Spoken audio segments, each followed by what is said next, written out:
Bismillahirrahmanirrahim. Assalamualaikum warahmatullahi wabarakatuh. Untuk pertemuan ke-11 kita laksanakan secara asinkronus. Teman-teman silahkan simak perkuliahan yang sudah saya rekam ini. Jadi kita melanjutkan tentang faktor abiotik. Kalau sebelumnya adalah iklim, hari ini kita berbicara tentang air. Nah, jadi setelah menyelesaikan mata kuliah ini, mahasiswa dapat menyesuaikan cara budidaya tanaman perkebunan sesuai komponen ekosistem perkebunan. Nah, untuk TIK-nya, jadi teman-teman bisa menjelaskan air sebagai komponen faktor abiotik. Yang akan kita bahas adalah mulai dari subpokok bahasan sumber air bagi tanaman, translokasi air, transpirasi, kebutuhan air tanaman, adaptasi tanaman pada kondisi kering, basah, dan salinitas tinggi, serta terakhir irigasi dan drainase.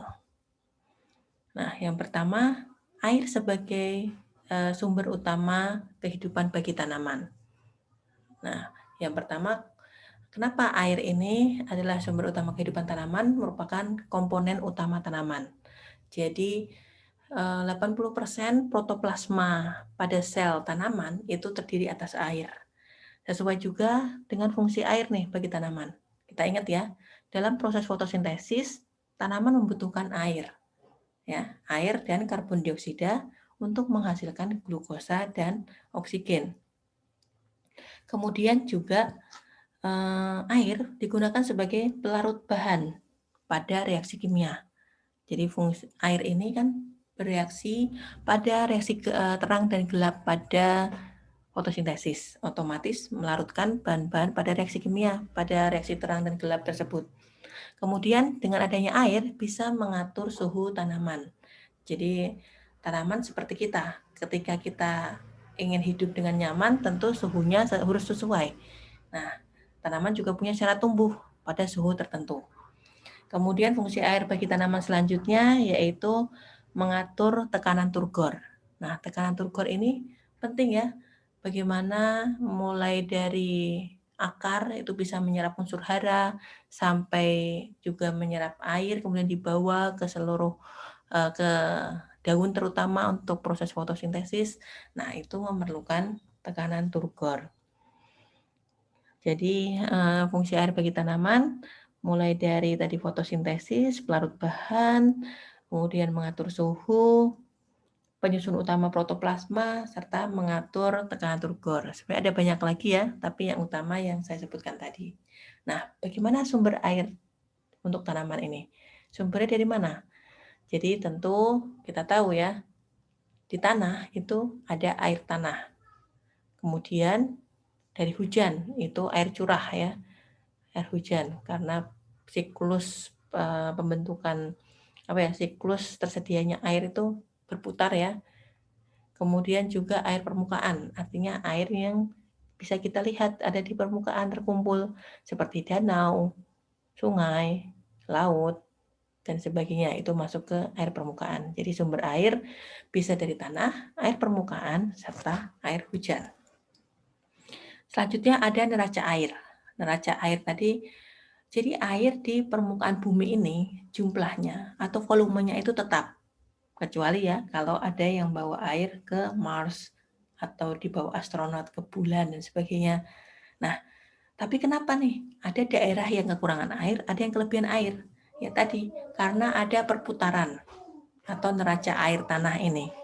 Nah, dalam neraca air tanah ada presipitasi, kemudian infiltrasi, perkolasi, drainase, dan evapotranspirasi. Nah, mulai dari presipitasi. Presipitasi ini adalah nama lain dari air hujan atau air curah. Nah, jadi neraca air bisa berpindah ke satu tempat lewat air hujan karena terjadi kondensasi. Nah, kemudian air hujan jatuh masuk ke dalam tanah, yaitu proses infiltrasi. Kemudian air yang di dalam tanah ternyata terus masuk ke dalam tanah. Kenapa? Karena ada gaya gravitasi. Itu disebut perkolasi, yaitu masuknya air tanah ya karena adanya gaya gravitasi. Kemudian ada drainase, yaitu hilangnya air ya, proses penghilangan air, kelebihan air bisa karena runoff. Runoff itu aliran permukaan. Jadi ketika hujan sampai ke tanah ada yang tidak diinfiltrasi, tapi lewat saja di permukaan tanah, itu disebut runoff. Nah, kemudian juga ada subsurface. Gitu. Jadi proses penghilangan air tapi dari dalam tanah. Kemudian neraca air terakhir adalah evapotranspirasi. Ini adalah gabungan dari evaporasi dan transpirasi. Apa artinya? Evaporasi sendiri adalah hilangnya air atau proses penguapan dari sekitar tanaman atau tanah di sekitar tanaman, lingkungan sekitar tanaman. Tapi kalau transpirasi adalah penguapan atau hilangnya air dari permukaan tanaman itu sendiri. Jadi evapotranspirasi ini adalah proses penguapan atau hilangnya air baik dari sekitar tanaman maupun di dalam tanaman. Nah, masing-masing ya dari komponen neraca air ini dipengaruhi oleh banyak faktor.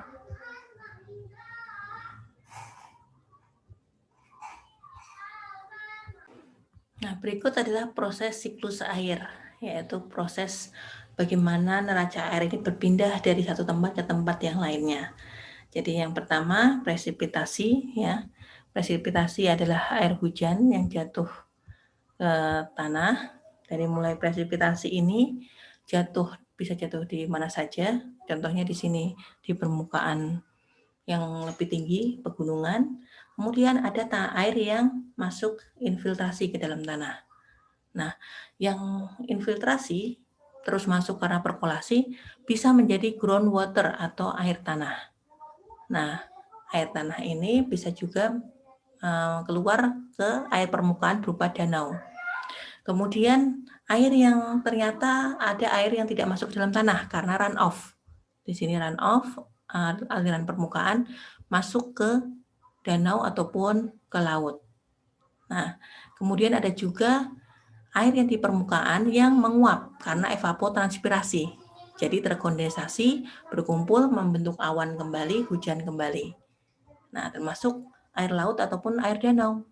Terjadi evaporasi sehingga akan membentuk awan. Kemudian awan akan hujan di satu tempat lain. Ya, teman-teman sudah pernah belajar di agroklimat. Kemudian tadi ya, ada banyak faktor yang mempengaruhi, contohnya laju infiltrasi atau banyaknya air yang terserap ke dalam tanah. Nah, apa saja? Yang pertama, kadar air awal. Jadi ketika kadar airnya sudah tinggi, pasti air juga tidak semua bisa masuk ke dalam tanah karena sudah penuh nih pori-pori tanah.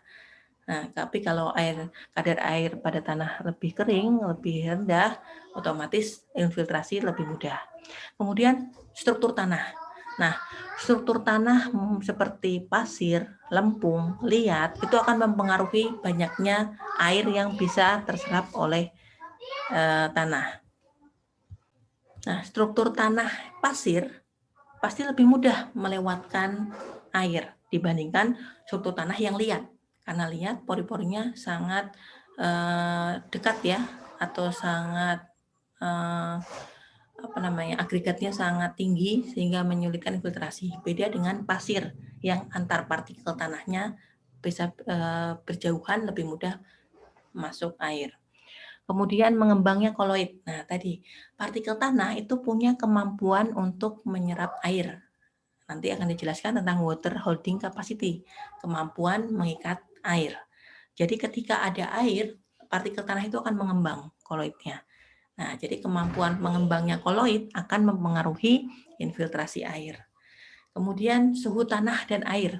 Nah, suhu tanah yang lebih panas pasti infiltrasinya juga akan lebih mudah karena air akan menurunkan suhu dibandingkan kalau suhunya lebih dingin, apalagi sampai beku.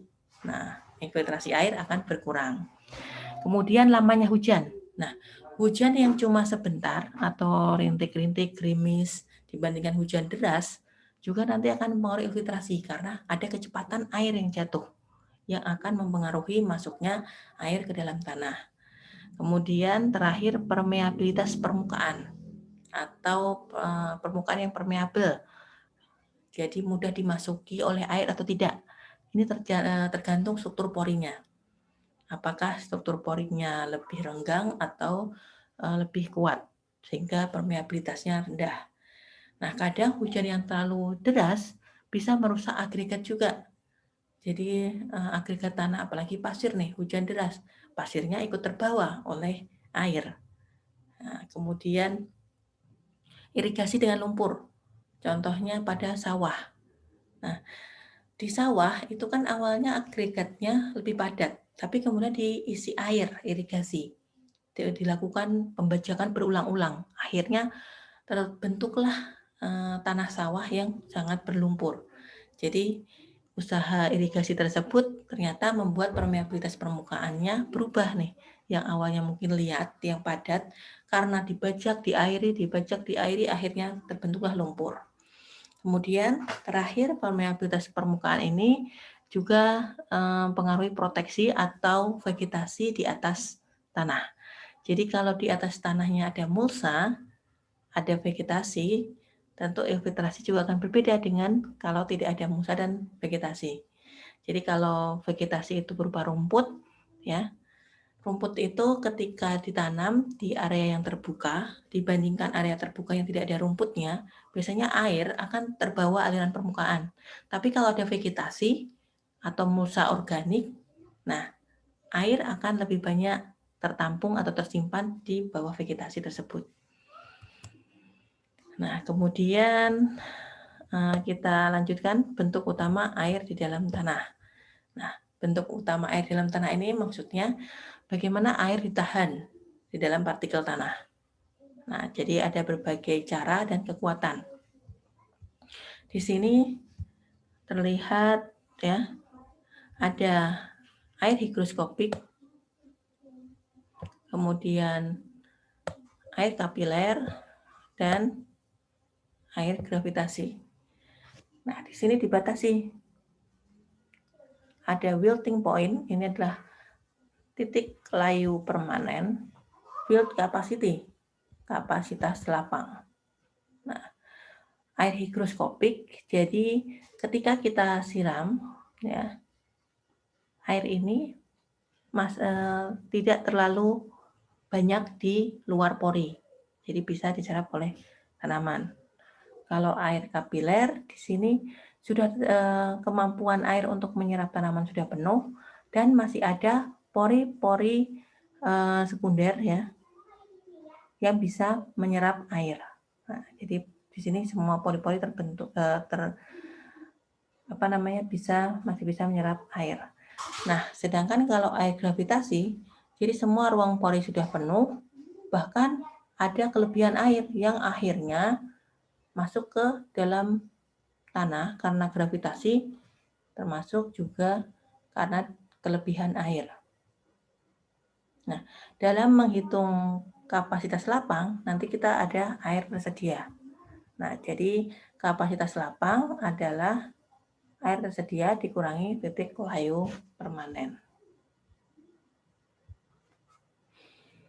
Nah, kita masih masuk nih dalam WHC atau Water Holding Capacity, kapasitas memegang air.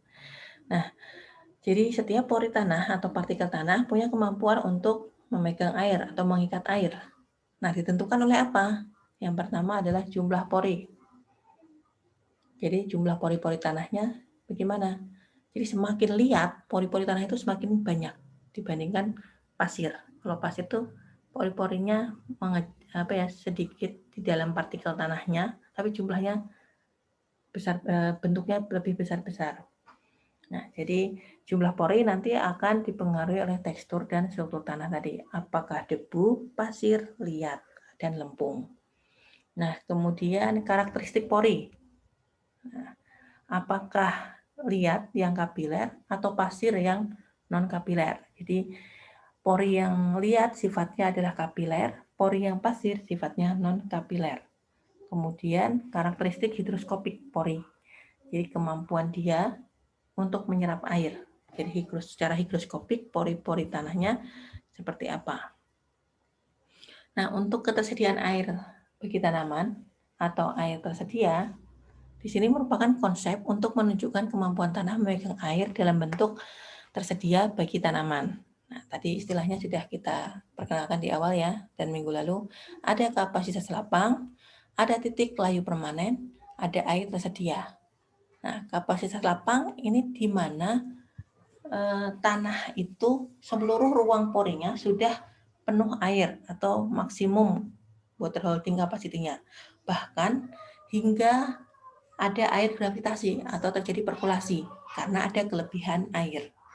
Kalau titik layu permanen adalah titik di mana tanaman sudah mengalami kelayuan secara permanen. Jadi ketika kita siram, dia tidak bisa segar kembali karena sudah melewati titik kritis kebutuhan air dan itu tidak terpenuhi. Jadi sudah mengalami kekeringan cukup lama. Jadi ketika kita siram kemudian tidak bisa segar lagi. Nah, untuk menghitung air tersedia, yaitu maksimum kemampuan tanah memegang air, yaitu kita kurangi kadar air kapasitas lapang dengan kadar air titik layu permanen. Tapi air tersedia ini bukan ya berbeda dengan kadar air. Ya. Air tersedia ini adalah total air yang ada di dalam tanah. Jadi bukan kadar air. Nah, kita lihat grafik ketersediaan air bagi tanaman.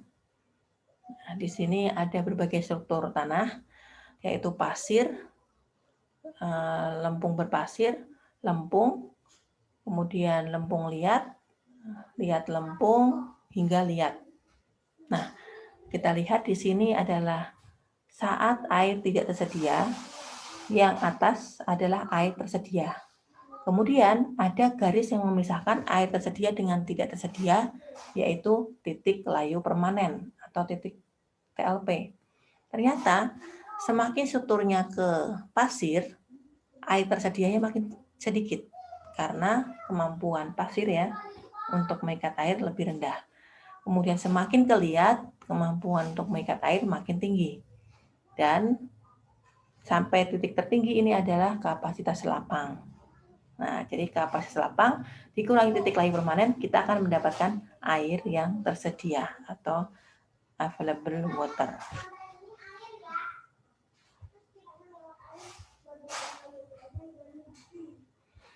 Nah, kemudian translokasi air atau faktor pergerakan air ke dan di dalam tanaman. Nah, bagaimana proses air itu bisa masuk ke dalam tanah, ke dalam tanaman, juga sampai ke daun. Ini yang apa sih yang menyebabkan translokasi air ini? Jadi ada 3 yang menyebabkan atau faktor yang mempermudah pergerakan air dari luar tanah masuk ke dalam akar hingga akhirnya ke daun, yaitu absorpsi, pergerakan air dalam kapiler, dan potensial air dalam tanaman. Nah, yang pertama absorpsi. Jadi, tanaman juga melakukan pernafasan. Ya, di sini terjadi penguapan juga, yaitu transpirasi, hilangnya air dari permukaan tanaman. Nah, hilangnya air dari permukaan tanaman tersebut nantinya akan ada proses absorpsi yang mengisi ruang-ruang yang hilang karena transpirasi. Jadi karena ada absorpsi inilah terjadi pergerakan untuk menggantikan kehilangan air. Nah, kemudian yang kedua, pergerakan air dalam kapiler. Nah, ada pembuluh yang berfungsi untuk mengambil air dan juga unsur hara dari dalam tanah ke dalam tanaman, yaitu pembuluh silem atau pembuluh kayu. Nah, pembuluh kayu ini diameternya sekitar 40 mm dan memiliki kemampuan kenaikan kapiler sejauh 0,7 meter. Jadi semakin kecil pembuluh, itu daya kapilaritasnya akan semakin tinggi. Nah, kita memanfaatkan daya kapilaritas ini untuk menyerap air supaya masuk ke dalam pembuluh silem. Nah, kemudian terakhir, di dalam tanaman ada potensial air. Nah, kita ingat ya, potensial air itu akan bergerak dari potensial tinggi ke rendah. Nah, di perakaran atau di tanah itu potensialnya lebih tinggi. Dia akan mendesak, ya airnya akan masuk ke dalam bulu-bulu akar. jadi masuk ke potensial yang lebih rendah. Nah, di sini kita sebut tekanan turgor, yaitu tekanan atau potensial air di dalam tanaman. Jadi bergerak pada potensial tinggi ke potensial yang lebih rendah. Serta ada potensial osmotik, karena terjadi perbedaan berat jenis. Otomatis ya, akan terjadi pergerakan. Nah, jadi ada ketiga sebab ini yang menyebabkan translokasi air ke dan di dalam tanaman. Nah, bisa digambarkan ya. Ini adalah bulu-bulu akar. Ini contohnya adalah akar ya, diperbesar. Ini ada bulu-bulu akar. Nah, di sini adalah pembuluh silem yang diperbesar dalam. Jadi di dalam kambium ada pembuluh silem. Kemudian ini di tanah, pasti banyak sekali di dalam tanah ada air. Nah, air ini mendesak masuk karena ada potensial yang berbeda, masuk ke dalam rambut akar, kemudian ada daya kapilaritas, masuk ke dalam pembuluh silem, kemudian di dalam daun ada proses transpirasi. Nah, karena ada air yang hilang, maka ada absorpsi, ya, absorpsi dari daun mengambil air yang ada di pembuluh silem. Nah, jadi ada bantuan potensial air, pembuluh kapiler pada silem, dan juga absorpsi. Sehingga air bisa masuk dari luar tanaman, masuk ke dalam tanaman hingga ke daun. Kemudian terjadi fotosintesis di daun. Nah, kemudian transpirasi. Tadi proses hilangnya air atau penguapan dari permukaan daun dan seluruh bagian tanaman yang lain. Jadi tidak hanya daun saja ya. Karena di batang ada yang memiliki lentisel, itu juga bisa menghilang terjadi penguapan di batang juga. Nah, transpirasi ini terutama terjadi saat daun mengambil karbon dioksida dari udara untuk fotosintesis. Jadi ketika terjadi penguapan lebih banyak saat mengambil CO2 karena kita menggunakan pengambilan CO2-nya menggunakan stomata. Nah, saat stomata terbuka otomatis juga akan ada penguapan air. Nah, dengan adanya transpirasi otomatis ya akan menguntungkan untuk tanaman, yaitu terutama untuk meredam panas ketika sinar matahari terlalu terik. Karena ada proses hilangnya air ya untuk mendinginkan tanaman. Kemudian media transport hara. Ya, karena tadi ada absorpsi, otomatis ketika ada transpirasi, ada air yang hilang, maka daya absorpsi akan semakin tinggi untuk menarik air, akhirnya juga membantu proses penyerapan air sampai ke daun. Kemudian kita perhatikan ada grafik kebutuhan air tanaman berdasarkan kebutuhan tanaman. Contohnya pada jagung. Nah, ini adalah tabel penggunaan air oleh tanaman jagung. Ini tanggalnya, kemudian penggunaan airnya untuk kurva Y-nya. Nah, kita tanam di awal penggunaan air masih rendah ya, 0,5. Kemudian dengan bertambahnya waktu, pertumbuhan daun perlu didukung oleh air, maka kebutuhan air naik. Kemudian setelah pembentukan daun atau fase vegetatif, pembentukan malai atau tasel. Setelah pembentukan malai, pembentukan polong. Nah, setelah pembentukan polong, itu kan siklus hidup si jagung hanya sampai panen sekali kan, maka dia akan semakin menurun kebutuhan airnya. Nah, sampai dewasa mati. Nah, jadi kebutuhan air paling tinggi di sini adalah ketika pembentukan polong serta pembungaan atau malai. Jadi pada jagung jangan sampai kekeringan terjadi pada pembentukan malai dan pembentukan polong. Karena kalau kekeringan bisa jadi malai tidak terbentuk, polong tidak terbentuk, akhirnya kan jagungnya bonggol jagungnya tidak terisi sempurna oleh bulir-bulir jagung. Ini untuk jagung ya, tanaman semusim. Beda lagi nanti kebutuhan airnya untuk tanaman tahunan. Karena tanaman tahunan bisa dipanen sepanjang tahun, otomatis kita harus sediakan air ketika pembungaan dan pembuahan setiap tahunnya atau setiap kali berbunga dan berbuah. Nah, ini yang terakhir adaptasi tanaman pada kondisi kering, basah, dan salinitas tinggi. Jadi, tanaman masih bisa hidup pada kondisi marginal. Nah, marginal adalah kondisi yang tidak sesuai. Contohnya, yaitu kekeringan, atau tergenang, atau kadar garam tinggi, yaitu salinitas tinggi.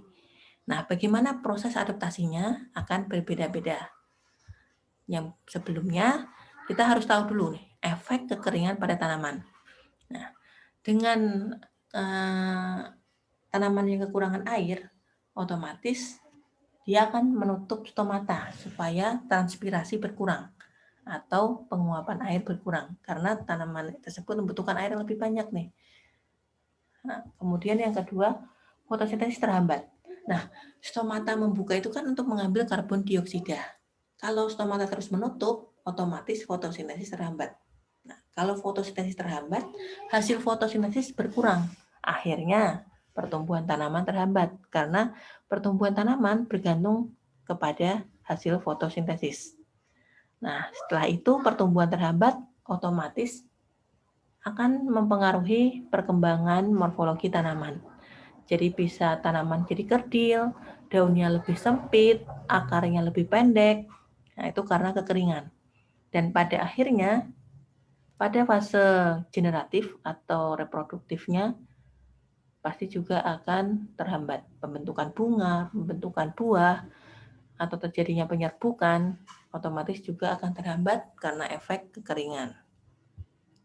Nah, adaptasinya seperti apa tanaman terhadap kondisi kekeringan? Jadi ini ada strategi tanaman untuk menghadapi kekeringan. Jadi secara fisiologis tanaman itu memiliki adaptasi dalam tubuhnya untuk bertahan hidup ketika kondisi marginal, yaitu kekeringan.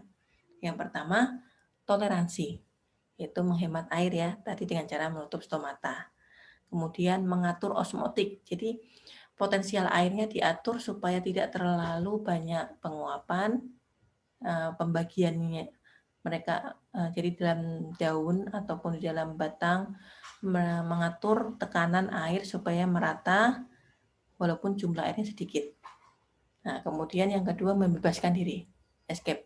Membebaskan diri ini, jadi tanaman siklus hidup normalnya mungkin 3 bulan. Tapi karena kekeringan, dia ingin segera mengakhiri hidupnya. Jadi harusnya 3 bulan, dia selesaikan sebulan. Contohnya jagung tadi.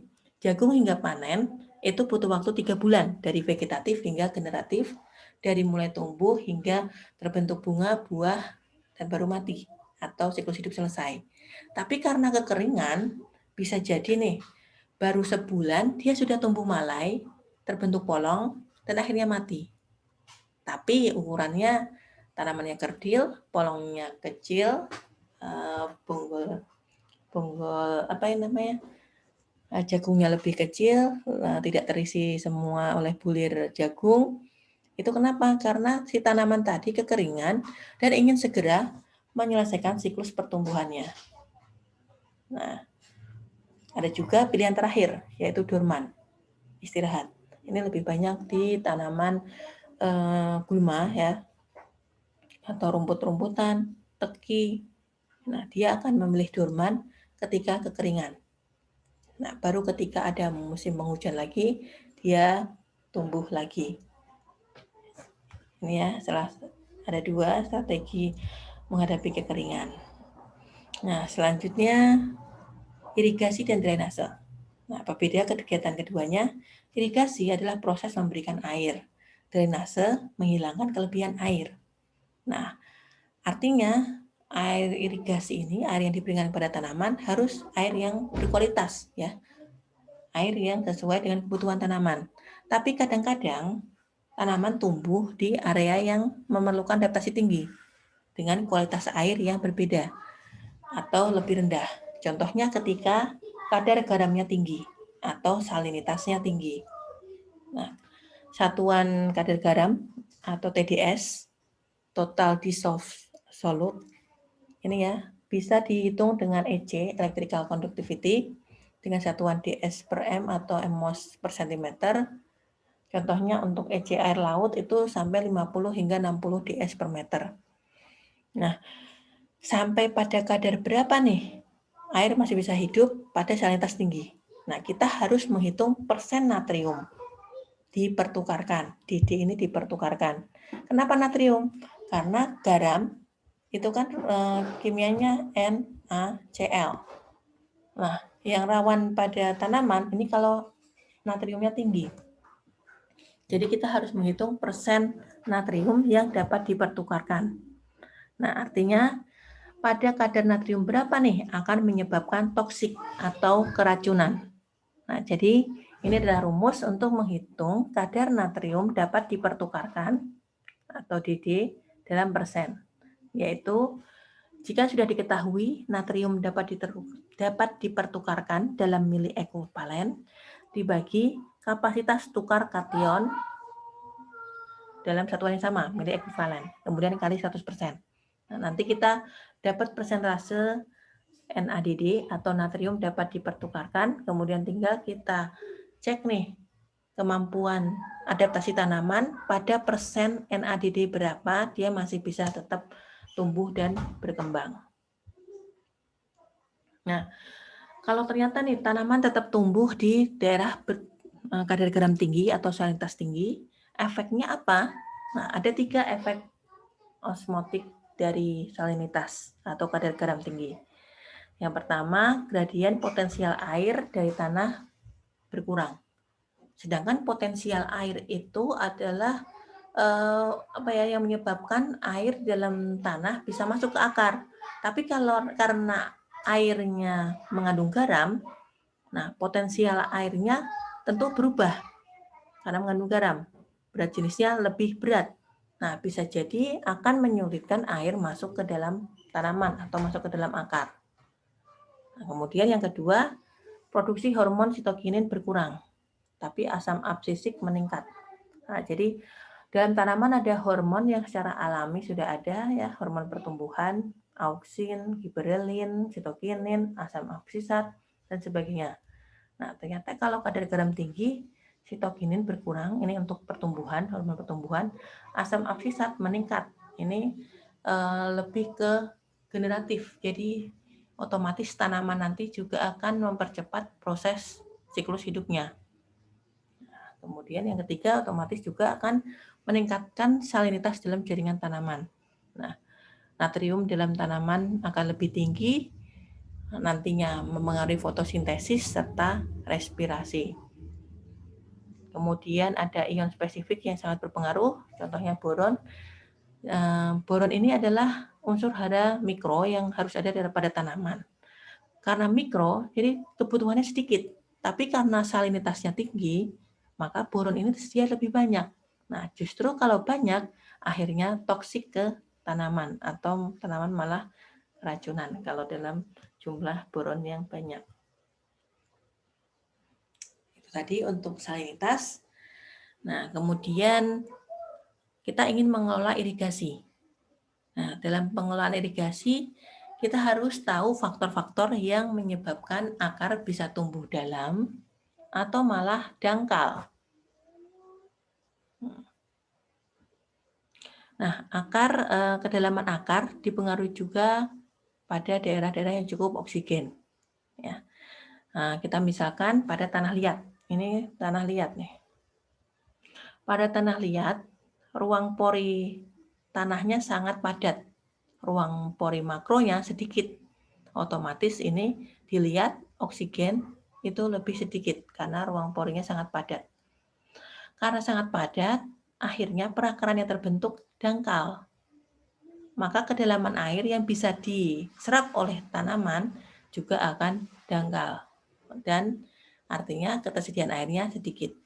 Berbeda dengan tanah yang lebih gembur ya. Contohnya lempung liat berpasir. Perakarannya bisa dalam. Kenapa? Karena ruang pori makronya banyak. Jadi antar ruang pori makro akhirnya bisa terisi oleh udara. Nah, udara oksigen yang banyak mempengaruhi pertumbuhan perakaran jadi lebih dalam dan akhirnya juga bisa mengambil air lebih banyak karena jangkauan suplai airnya lebih dalam juga. Nah, kemudian metode irigasi nih yang sering diaplikasikan untuk tanaman. Apa saja? Tentu yang pertama irigasi permukaan nih, baik dilep ya, kalau sawah itu kan dilep, disiram secara langsung. Atau kalau di pembibitan tanaman perkebunan disiram dengan gembor secara manual oleh manusia atau pakai selang. Nah, ada juga subsurface, artinya irigasinya diaplikasikan di bawah tanah, langsung mendekati perakaran tanaman supaya bisa langsung diserap oleh tanaman. Itu. Kemudian sprinkler. Sprinkler ini menggantikan curah hujan.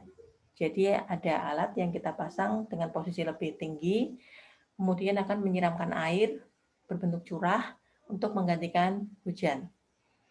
Drip, irigasi tetes. Nah, tetes artinya ini perlu selang-selang emitter ya, yang diletakkan di setiap tanaman yang akan mengeluarkan air secara sedikit demi sedikit di dekat permukaan tanah, di dekat tanaman. Nah, biasanya ini lebih efisien dalam penggunaan air.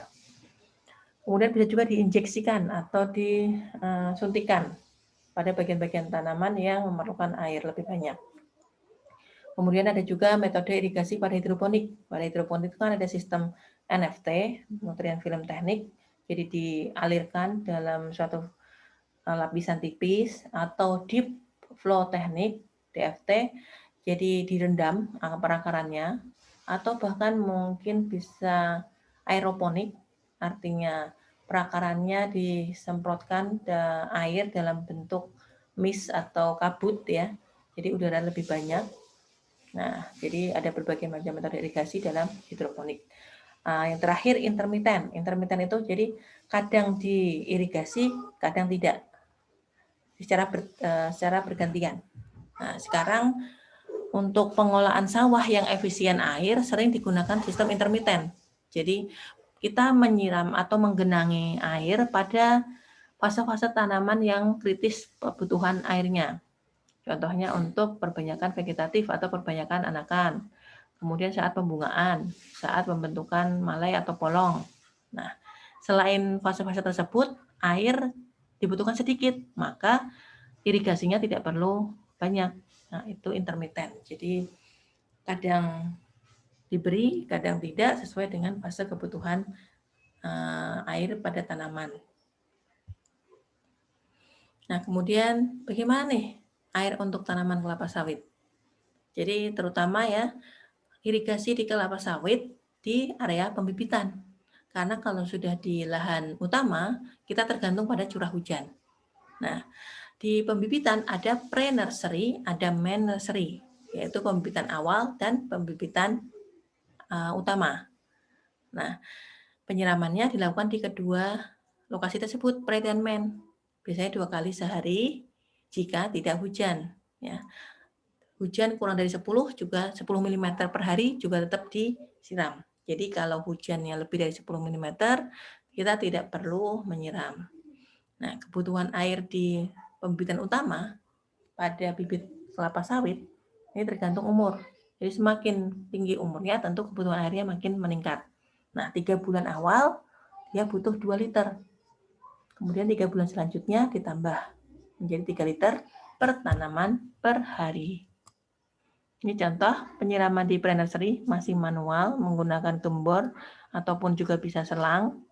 Jadi tanaman di pre-nursery itu masih berumur dari mulai kecambah hingga 3 bulan. Setelah itu pindah ke main nursery. Nah, kalau di main nursery jarak tanamnya sudah diatur dan polybag-nya lebih besar. Nah, curah hujan untuk di tanaman kelapa sawit itu normanya 2000 sampai 2500 mm per bulan. Kenapa? Jadi tanaman kelapa sawit ini membutuhkan curah hujan yang merata untuk pertumbuhan produksi serta penyerbukan, antesis hingga pemasakan buah. Jadi penyebaran curah hujan yang merata akan meningkatkan produktivitas kelapa sawit. Nah, curah hujan berkorelasi dengan produktivitas ya.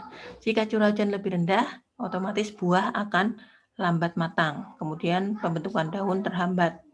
Tapi jika curah hujannya terlalu tinggi nih, sampai tergenang, pasti juga akan menyebabkan menghambat kegiatan panen karena banjir ya.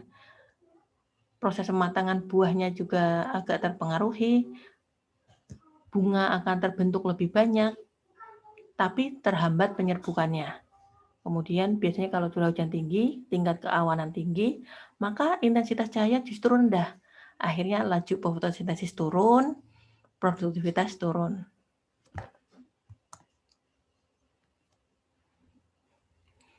Nah, pada fase apa saja nih yang bakal kekeringan atau fase yang membutuhkan air lebih banyak?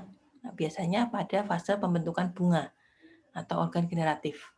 Jadi, bunga sebelum matang fisiologis atau kita singkat SMF itu memerlukan 44 bulan inisiasi pembentukannya.